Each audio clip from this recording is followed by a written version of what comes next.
In this video, we'll be talking about why, particularly as engineers, why we actually need sensors and measurement and instrumentation. And so there's a lot of different reasons why engineers specifically measure things. For example, when you're going into a confined space, when you've done your confined space entry training, one of my colleagues told me once he was doing his confined entry space training for marine applications, and they showed a video of there was one ship that there was a room in that ship that hadn't been open for a long time. And so someone opened it up, walked in and collapsed due to the gases in the room and the lack of oxygen in the area. And so someone else went in to see what was wrong and he collapsed as well and died. And then someone else, and it ended up that there were about 5 or 6 people that died because they wandered into this room trying to work out what's going on, and they succumbed to the lack of oxygen as well and collapsed. And so if they had oxygen sensors or sensors measuring various dangerous chemicals in the environment, you could have avoided these sort of things. So there's life and death reasons that we actually use sensors as engineers. And we've used these sort of sensors when we're going through sewers and things like that, doing confined space entry in dangerous environments. We also want to look at, for example, is a particular structure operating within the desired range. A bridge or a building might be designed for a certain weight limit or speed limit.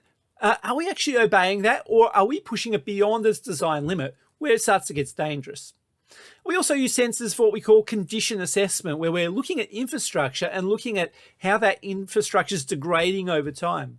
That will help us work out whether it needs remediation or replacement. All those sort of things are important, and we actually need some way of sensing what's going on in that building or bridge or infrastructure. We also use them, for example, in buildings with our ventilation units, being able to sense airspeed, being able to sense temperature, and, for example, cool areas down or heat areas up as need be. And looking at our environment more generally, looking at environmental monitoring, looking at chemical monitoring, looking at radiation monitoring.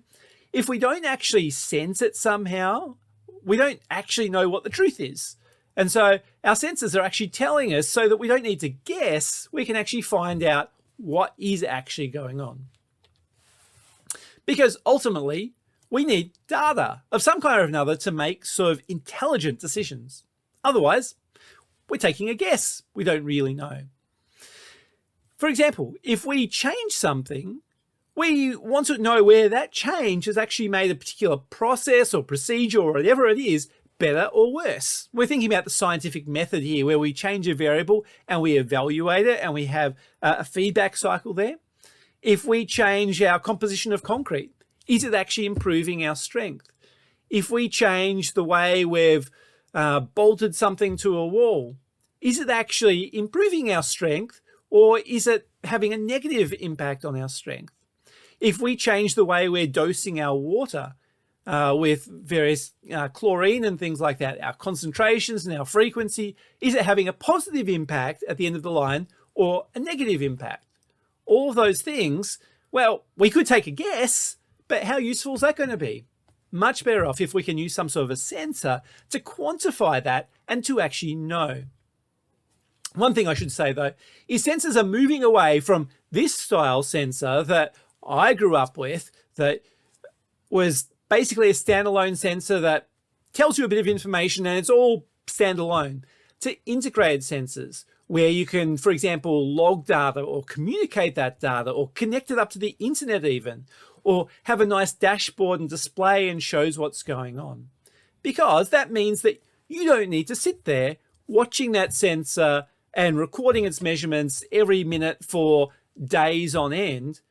All that can be logged for you, and you can get it on a little USB card, or you can get it sent to you via email, or it can be directly uploaded to a website. There's lots of advantages of this integrated sensing technology because it gives us much better information.